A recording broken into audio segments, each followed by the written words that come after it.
Ya, Assalamualaikum warahmatullahi wabarakatuh dan salam jumpa pemirsa.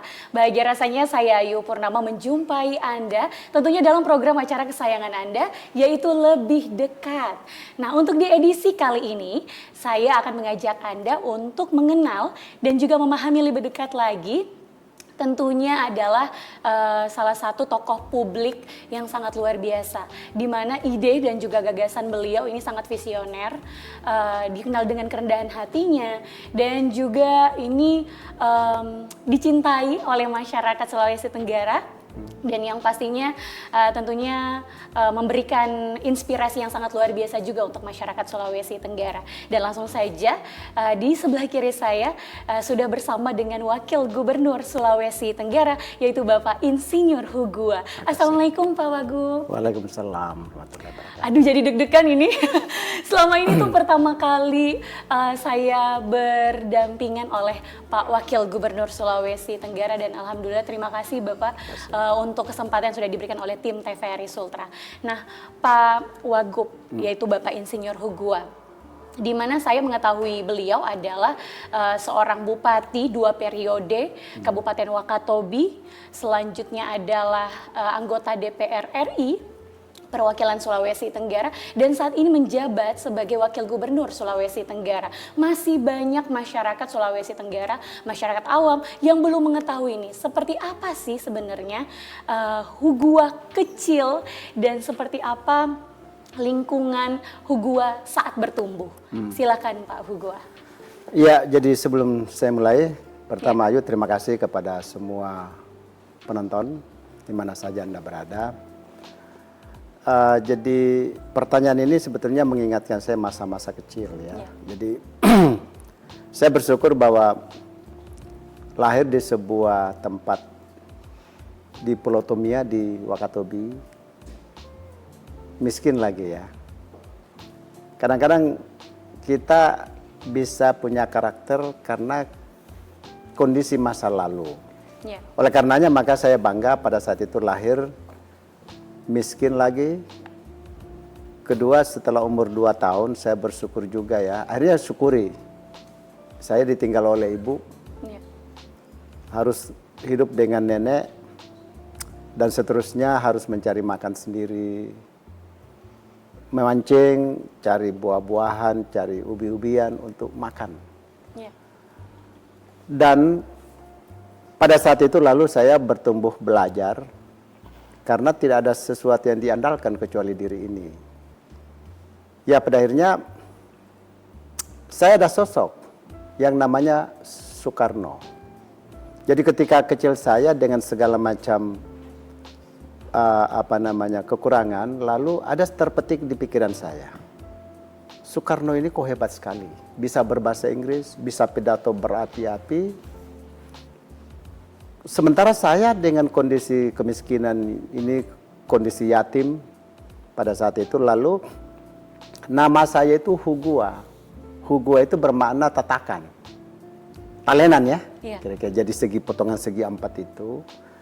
Karena sejarahnya saya lahir itu gemuk besar kayak segi 4. Muncullah nama ini sebetulnya. Ternyata nama ini menjadi tempat bulian bagi teman-teman saya.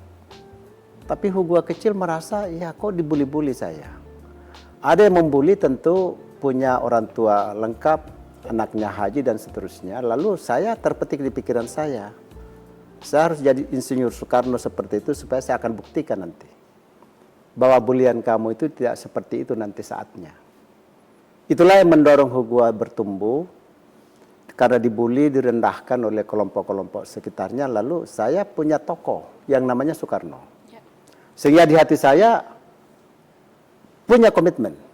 Di suatu saat saya akan buktikan kepada kalian-kalian yang membuli saya ini bahwa tidak seperti itu yang kalian buktikan. Saya akan jadi Soekarno. Itulah yang mendorong saya pada saat itu. Lalu juara 1 di SD. Saya masih kecil, saya sudah berdialog dengan, umur kelas 3-4 itu saya sudah berdialog dengan radio Australia. Ingin jadi Bung Karno karena harus menguasai bahasa Inggris. Perjalanan selanjutnya, saya harus sekolah di Bau-Bau. Saya baru sadar bahwa ternyata juga koper nggak punya, pakaian juga nggak punya. Anda tahu saya harus ke bau-bau dengan semampunya. Kalau saya tidak salah, pakaian saya pada saat itu ditempatkan di kantung kresek. Nggak ada, saya nggak punya tas, nggak punya apa-apa. Saya harus sekolah di bau-bau dan ternyata tiba di bau-bau, saya itu nggak punya baju, harus mendapat sumbangan dari teman-teman. Tapi saya buktikan bahwa selama SMA, saya main di juara 1, juara 2. Kelas 3 SMA itu saya akhirnya jadi pimpin buruh pelabuhan. Saya itu bisa pimpin buruh sampai 300 orang. Dan pada saat bunyi kapal, storm, pendek cerita saya bilang sama wali kelas saya namanya Pak Muizu, guru bahasa Inggris saya pada saat hari Jumat, saya bilang sama Pak Asis, Pak Muizu, setiap kali bunyi kapal saya harus ke kapal, saya harus ke kapal karena saya pimpin buruh. Tapi saya jamin matematika saya paling kurang 8. Bahasa Inggris saya paling kurang 9, saya jamin. Dan itu saya buktikan bahwa matematika saya paling rendah 8 dan bahasa Inggris saya paling rendah 9. Itulah mengantar saya menjadi juara-juara di SMA Negeri Bau-Bau. Setelah itu saya dapat beasiswa ke Universitas Haluoleo. Di sini juga ya saya harus tinggal di rumahnya orang, harus jadi buruh pelabuhan di sini, buruh kuli bangunan untuk bisa sekolah. Dan jalan kaki dari Lorong Jati ke tempat kuliah di Kemaraya. Dari lapangan Benua ke Kemaraya jalan kaki untuk sekedar mengejar cita-cita. Kenapa? Karena saya masuk di Fakultas Pertanian karena nggak ada Fakultas Teknis itu mengejar namanya Insinyur Soekarno. Akhirnya selesailah Insinyur Pertanian dan bahagianya lagi umur 18 tahun ayah meninggal, lengkaplah sudah.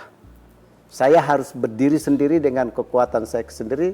Itulah karakter yang membuat saya menjadi seperti hari ini, terlepas dari pandangan orang, tapi itulah saya bersyukur bahwa dengan segala kekurangan itu ternyata itulah yang membuat karakter. Kita belajar dari manusia-manusia besar di dunia bahwa semua orang-orang yang punya reputasi pemenang hadiah Nobel, pemimpin-pemimpin besar di dunia adalah orang-orang yang memang tertempah oleh alam semesta. Mereka penuh dengan perjalanan long journey yang dinikmati dengan panca inderanya sehingga mereka punya karakter dan mereka mempunyai kapasitas di dalam dunianya masing-masing. Luar biasa, karakter yang kuat dan gigih begitu dari seorang Pak Hugua kecil yang sangat berprestasi begitu ya Pak Hugua. Nah kalau bisa di flashback lagi nih Pak, siapa sih sebenarnya sosok yang paling berpengaruh begitu di dalam kehidupan Bapak sejak kecil yang berdiri di kaki sendiri begitu sampai dengan kiprah Bapak sekarang? Oke, jadi intinya begini. Ini cerita ini bisa dibaca di Hugua YouTube Part 1 and Part 2. Karena memang ada filmnya juga ada ya, filmnya. Pak? Betul, saya Hugua, sempat nonton itu Pak. Ya, Part 1 Ayu dan Part 2 ya. Itu bisa dilengkapi di situ. Pertanyaannya Ayu ini sebetulnya kan pasti ya kalau saya mengatakan bahwa yang menginspirasi saya adalah nenek saya yang pertama. Ya. Kedua adalah bapak saya dan ibu tiri saya. Harus saya akui, karena di tengah-tengah tempat yang dengan keterbatasan itu, mereka masih punya semangat mendorong saya, walaupun tidak punya kemampuan. Jadi, mereka tidak pernah mengatakan berhenti sekolah. Padahal tidak punya kemampuan. Ya. Itulah titik balik yang penting bagi saya, dengan segala keterbatasan, maka ada support dari keluarga. Nenek saya, karena buta huruf juga, nggak ngerti, cuma tidak pernah melarang. Ibu tiri saya, ya namanya ibu tiri kan. Tapi gigi membantu memperjuangkan. Apa yang bisa dilakukan dia dorong. Ya bapak saya apalagi. Oleh karenanya maka kalau itu yang menginspirasi adalah ketiga sosok orang hebat itu. Tapi yang menginspirasi lain adalah Bung Karno. Role model saya itu Bung Karno. Ya, sehingga itulah yang membuat saya harus menjadi seseorang, jadi diri saya, tapi ada role model yang mendorong saya untuk meraih itu.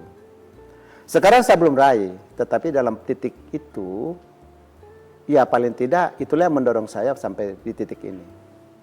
Gitu kira-kira. Oke, luar biasa.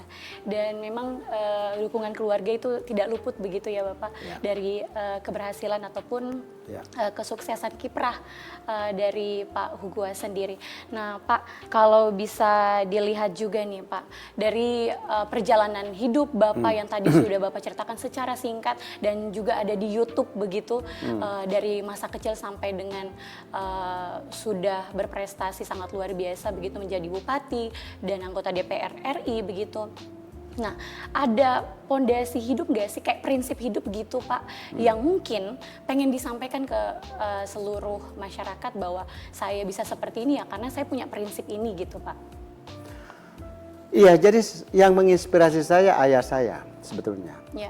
Menginspirasi dalam prinsip-prinsip kehidupan ya. Oke.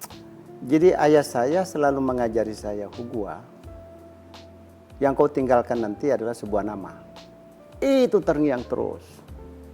Hugua, tidak bisa kamu meninggalkan harta, tidak bisa kamu meninggalkan kebendaan lain. Makanya jangan terlalu silau dengan kehidupan materi. Ajaran orang tua saya. Yang kamu tinggalkan nanti nama. Kalau saya meninggal, tinggal kau. Kau juga nama yang kau tinggalkan. Semua materi, kebendaan yang kita miliki itu hanya kemelekatan. Tapi bukan itu yang membuat kamu terkenal atau dikenang orang. Tapi apa nama, apa yang kau tinggalkan untuk orang lain bisa bermanfaat buat kamu. Kedua, kamu jaga alam semesta ini. Ada 3 hal penting. Kamu harus memperbaiki hubunganmu dengan sesama temanmu, manusia. Tapi juga kamu harus terhubung antara dirimu dengan alam semesta. Itu sejak saya kecil itu selalu diajarin. Sehingga ayah saya dikenal dengan ayah baik ya, ayah bijaksana, kayak gitu loh kira-kira. Ya. Nah, yang mengatakan ini orang di sana. Nah, salah satu ajaran penting di YouTube itu juga ada. Hugua, itu ular, kalau tidak penting tidak perlu kamu bunuh. Okay. Itu burung-burung itu kalau memang dia masih terbang-terbang tidak perlu kamu bunuh. Dan tidak perlu kamu bunuh, kecuali untuk kamu makan. Misalkan ikan, silakan aja. Itu ajaran sejak saya lahir. Sehingga saya pun sadar bahwa ternyata benar juga ya setelah saya sekarang. Saya pendidikan mulai dari SD, sekarang sudah S3 ya. Yep. Ujian tertutuplah sudah ya. Tinggal ujian terbuka itu kan tinggal seremonialnya hari ini. Saya dapat beasiswa di Australia itu sekian kali, di Eropa itu sekian puluh kali. Saya di DPR RI itu dan sebelumnya menjadi orang LSM hampir seluruh dunia saya lewati. Di DPR juga adalah anggota Badan Kerjasama Antar Parlemen, di mana kerjaan saya dengan ini Bapak Fadlizon ini, yang Menteri Budaya sekarang sebagai Ketua BKSAP saya. Kita keluar negeri diplomasi, membangun komunikasi. Saya pun sadar bahwa ternyata hidup ini antara saya dengan Ayu, dengan teman-teman TVRI, dengan siapa ternyata harus terkoneksi. Pribadi dengan pribadi itu harus terbangun, terkoneksi, terhubung.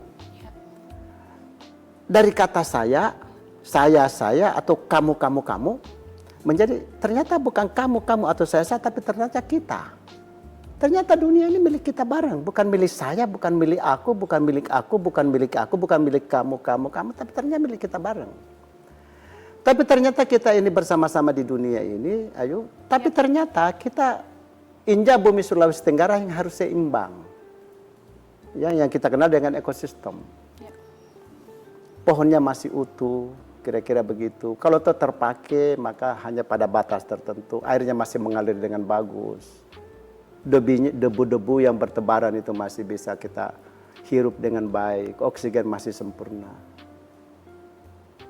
Ya, apa arti hidup ini sebetulnya akhirnya? Kalau kita tidak hanya memperbaiki itu. Karena itulah nama akhirnya Hugua pada saatnya nanti. Sekarang umur 64 tahun. Ya, sebenarnya sudah senja. 10 tahun kemudian orang mengatakan Hugua itu seperti ini, Hugua. Saya kira tinggal itu yang tersisa. Dan itulah saya ajari ke anak-anak saya. Anak-anak, kau menumpuk apa? Yang kau tumpuk juga itu hanya diri kita sendiri kok. Dan tidak ada juga ketika kita selesai, maka tidak ada juga yang mengatakan bahwa Hugua karena penumpukan kemelekatannya menjadi wakil gubernur, kepemilikannya sebagai orang, ternyata bukan itu. Yang petani yang miskin di sana tanya, selama kau Hugua jadi anggota DPR, apa manfaatnya? Selama kau jadi wakil gubernur, apa manfaatnya buat aku? Tumpukan-tumpukan kemelekatan di dunia ini dengan segala macam predikat, dengan segala macam kepemilikan, ternyata hanya milik saya dan keluarga. Bukan milik mereka. So, what next? What is the meaning of life? Life is useful for us. Hidup ini hanya bermanfaat buat kita semua. Itulah kira-kira kalau ditanya, ya makanya kemana-mana saya sekarang hari ini. Iya. Tahu bahwa wakil gubernur tugasnya adalah membantu gubernur 100%. Saya harus tahu tupoksi saya. Makanya saya harus menerima Anda semua. Bagi saya jalankan tugas-tugas pemerintahan absolut, tugas-tugas pemerintahan konkuren, tugas-tugas pemerintahan umum. Saya harus berbaik hati dengan kawan-kawan media, saya harus berbaik hati dengan teman-teman di komunitas adat sana, saya harus menyahuti pemerintah pusat karena saya tahu dalam konteks NKRI tidak ada pembagian kewenangan, yang ada cuma pemberian kewenangan sedikit. Pemberian kewenangan sedikit dari pemerintah pusat kepada gubernur, wakil gubernur, sedikit. Hanya sedikit. Pemberian kewenangan sedikit dari pemerintah pusat ke kabupaten kota. Pelaksana konstitusi adalah Presiden Republik Indonesia. Gubernur, wakil gubernur cuma pelaksana Undang-Undang 23 kok. Tahun 2014. Kita hanya diberi kewenangan sedikit. Terus apa yang bisa kita lakukan? Ya kita lakukan, kita sahuti seluruh kepentingan rakyat. Dengan kemampuan saya sebagai wakil gubernur. Membantu gubernur 100%. Untuk membangun komunikasi dengan siapapun, termasuk media. Siapapun. Betul. Karena itu tugas konstitusi yang saya lakukan. Oke, baik, luar biasa Pak Hugua. Di sini kita banyak belajar dari Pak Hugua ya. Kayak ini 3 SKS lah ya Pak. Pak Hugua, ini kan tadi aduh sudah banyak banget begitu Pak kita bahas tentang bagaimana perjalanan hidupnya Bapak dari semasa kecil, walaupun itu singkat tapi sangat bermakna begitu Pak yang kita ketahui. Nah, Pak, ini kalau saya juga tadi mendengar bahwa di zaman SD sampai dengan kuliah, saat ini sudah di S3, ternyata memang prestasi dan kegigihan Bapak itu sangat luar biasa gitu ya Pak. Nah, saya pengen tahu juga nih Pak, awal terjun ke politik itu seperti apa sih sebenarnya Pak? Kok maksudnya apa yang menjadi ketertarikan begitu dengan dunia politik? Iya, jadi begini Ayu. Iya. Saya ini tadi role modelnya tadi Iya, Bung Karno ya. Bung Karno, betul. Bung Karno itu kan backgroundnya kan politisi. Iya, betul. Tetapi setelah tamat tahun 86, saya itu aktivis LSM. Oke. Jadi di endingnya Orde Baru, yang kerjaan kami itu sebetulnya melihat awalnya itu, dan mahasiswa melihat kok begini negara ya, di Orde Baru itu. Oke. Setelah itu aktivis LSM, apa tugas saya di aktivis LSM? Saya menghimpun dana-dana hibah luar negeri, lalu bangun air bersih, bangun mendorong petani, mendorong kesehatan masyarakat. Tahun 1989-90 yang melatih dukun, satu Sulawesi Tenggara itu kami. Karena kami anggap bahwa pada saat itu masyarakat itu sedikit sakit ke dukun, sedikit sakit ke dukun. Bahkan aja melahirkan ke dukun.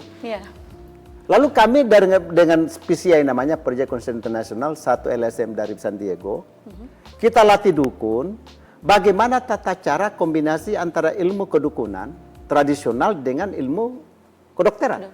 Akhirnya kita kasih lengkap dengan dukun kit, di mana kita kasih gunting dengan alkohol supaya tidak ada bayi yang berisiko. Nah, saya lihat ini bagus juga nih. Kok efeknya ke kesehatan namanya primary health care. Ya. Wah, ini menarik nih. Setelah itu selesai, pulang dari situ kita bangun LSM namanya Sintesa. Di situ mulai kita perbesar. Mulai. Tapi ternyata dengan pemberdayaan masyarakat itu efeknya kecil. Setelah saya sendiri, efeknya satu kecamatan, efeknya satu kampung, efek satu desa, efeknya paling tinggi 9 desa. Wah, ini harus lebih luas nih peran. Masuklah ke politik.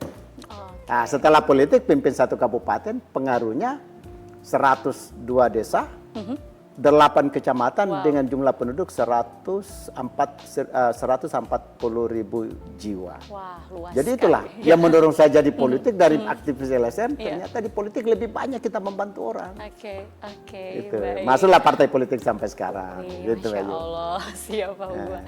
Nah, Pak Hugua, ini kan dari cerita tentang ketertarikan di awal untuk terjun ke dunia politik begitu. Ini kan sampai Pak Bupati 2 periode Kabupaten Wakatobi, selanjutnya menjadi anggota DPR RI. Di tahun berapa mohon izin Pak? Bupati tahun tahun 2006 iya. sampai 2016. Betul. DPR DPR RI 2019 sampai 2023 2024 ya. Iya. Setelah itu Wagub ini tahun 2025 sampai seterusnya lah 2029 lah betul. kira-kira begitu. Nah, Pak, apa yang kemarin sudah Bapak lakukan? Kalau saya lihat di YouTube itu sudah sangat banyak, Pak. Mulai dari Wakatobi, luar biasa bandaranya, terus wisatanya, dan ternyata Bapak juga untuk honorer K2 itu sangat luar biasa. Terus di 4 provinsi di Papua juga, Ya. ini termasuk suara dari Bapak begitu. Ya. Nah, seperti apa nih Pak pengalaman yang sangat luar biasa itu? Jadi gini, ayo sebetulnya semuanya ini lari kepada cara pandang gini. Oke. Saya merasa bahwa begini, di Wakatobi, Ya. saya bangun Wakatobi itu, ya saya kira kan selama zaman saya itu kan saya getarkan, bukan cuma Indonesia, saya getarkan dunia. Ya. Betul. Lalu di DPR juga saya melihat, lah kok orang ini cenderung mengembangkan pikirannya, kesadarannya kok lemah ya. Ya. Oke ya. Ya.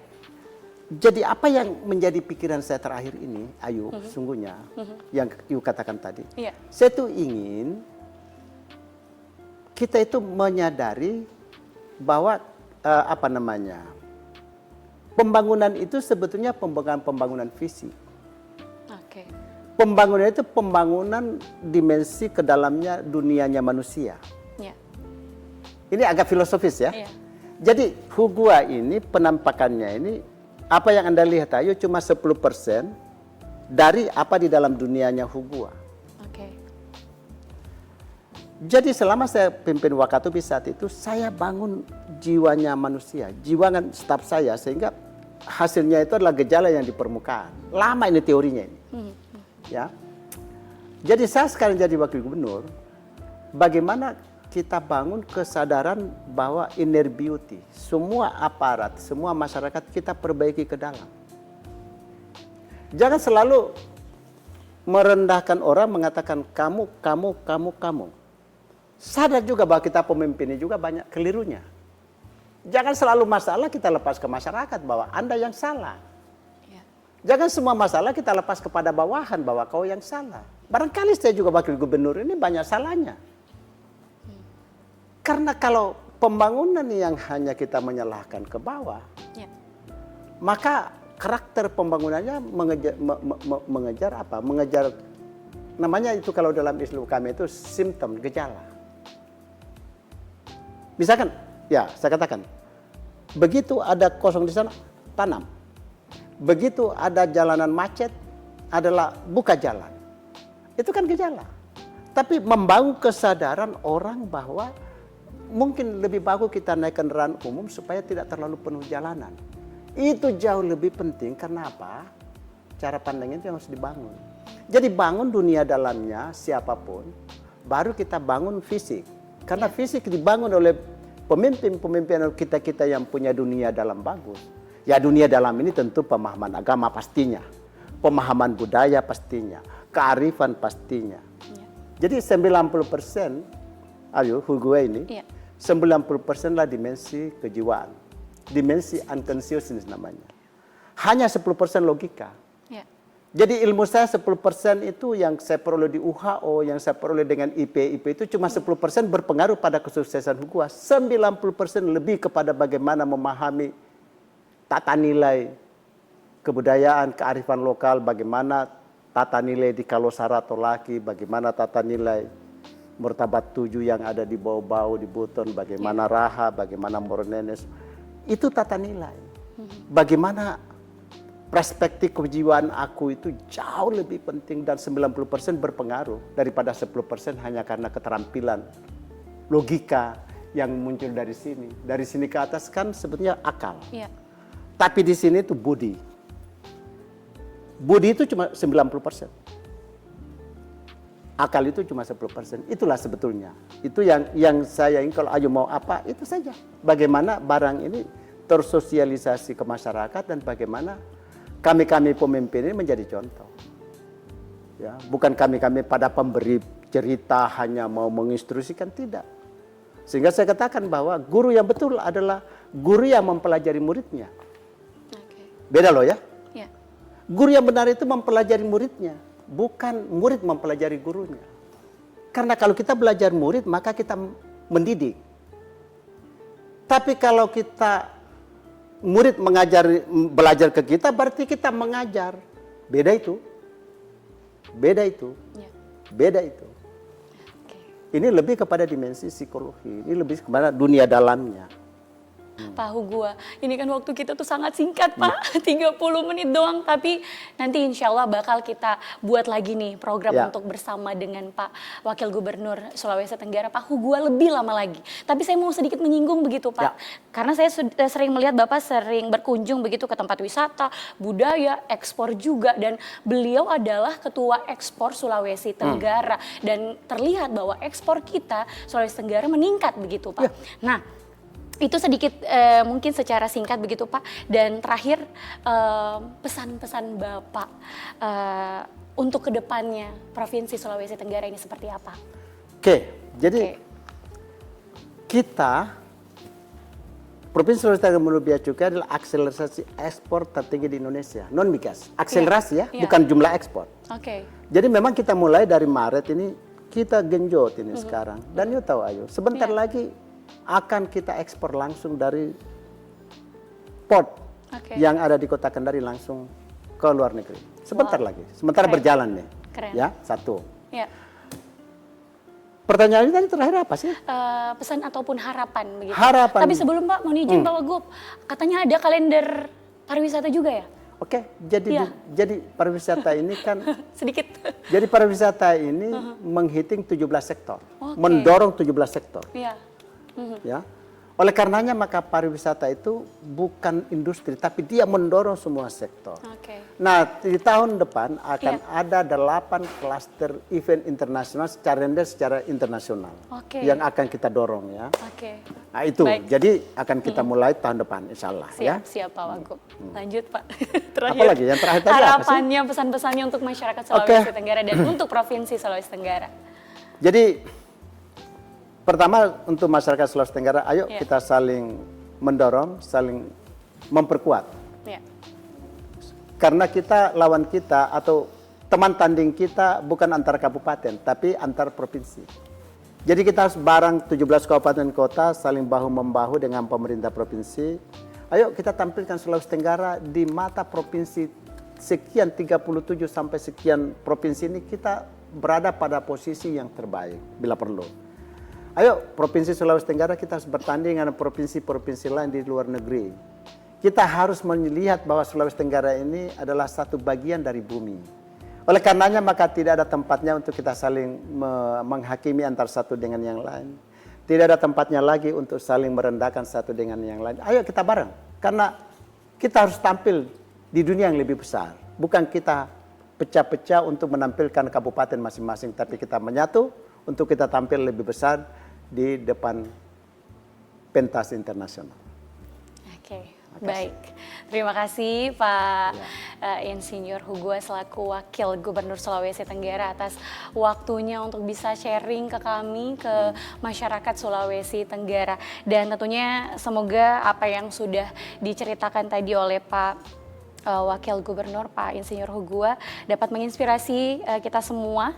Dan semoga Bapak apa yang sudah dilakukan oleh Pak Hugua ini terus membawa manfaat bagi seluruh masyarakat Sulawesi Tenggara. Dan demikian Untuk episode di edisi lebih dekat kali ini bersama tamu spesial kita yaitu Wakil Gubernur Sulawesi Tenggara Bapak Insinyur Hugua. Terima kasih sekali lagi Makasih, Bapak, Ayu. sehat selalu untuk menjalankan tugasnya Makasih. dan sukses juga serta bahagia bersama keluarga ya Pak. Makasih. Oke, baik, dan akhirnya saya Ayu Purnama pamit undur diri. Terima kasih atas kebersamaan Anda untuk di program Lebih Dekat kali ini. Wassalamualaikum warahmatullahi wabarakatuh dan sampai jumpa.